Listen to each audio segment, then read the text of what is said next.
एक जंगल में आम के पेड़ पर एक नीलकंठ रहता था। वो हमेशा खुश रहता था। दिन भर वो आम के मीठे मीठे फल खाता और पेड़ की हरी भरी डालियों में झूलते हुए गाना गाता था। एक दिन जंगल में सूखा पड़ गया। वहाँ के सारे पेड़ पौधे और तालाब सूख गए। जंगल के सब पशु पक्षी जंगल छोड़कर दूर किसी अन्य ठिकाने पर चले गए, लेकिन नीलकंठ ने अपना आम का पेड़ नहीं छोड़ा। वो सारा दिन सूखे पेड़ की डाली पर बैठा ईश्वर से प्रार्थना करता और दर्द भरे गाना गाता था। फल और पानी न मिलने के कारण नीलकंठ कमजोर और दुबला होने लगा था। एक दिन उस जंगल के रास्ते से सैनिकों का एक समूह गुजर रहा था, जहाँ एक भी जीव जानवर दिखाई नहीं दे रहा था। वहाँ सूखे आम के वृक्ष पर एक कमजोर नीलकंठ को करुण स्वर में गीत गाते देखा। सैनिकों ने नीलकंठ से पूछा, अरे नीलकंठ महाराज, इस उजड़े सूखे जंगल में तुम अकेले क्या कर रहे हो? भूख प्यास से तुम बेहाल दिखते हो।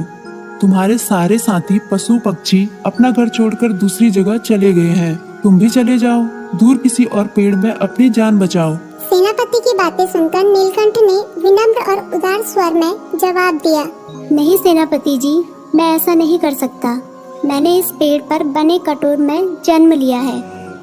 यही मैं पला बड़ा हूँ। इस पेड़ के मीठे मीठे फल खाकर जीता रहा। इसकी छायादार पत्तियों के बीच चैन से जीवन बिताया। यही मैंने कितने दोस्त बनाए।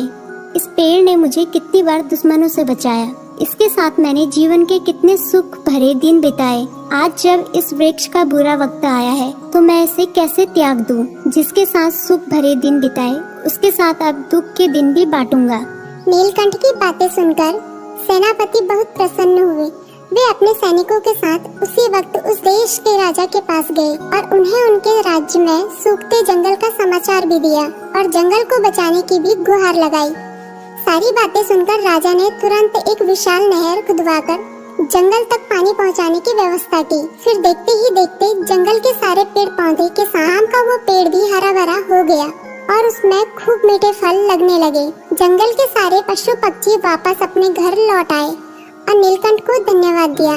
नीलकंठ अपने आम के पेड़ में लिपटकर खुशी से गीत गाने लगा। जंगल में खुशियाँ लौट आई।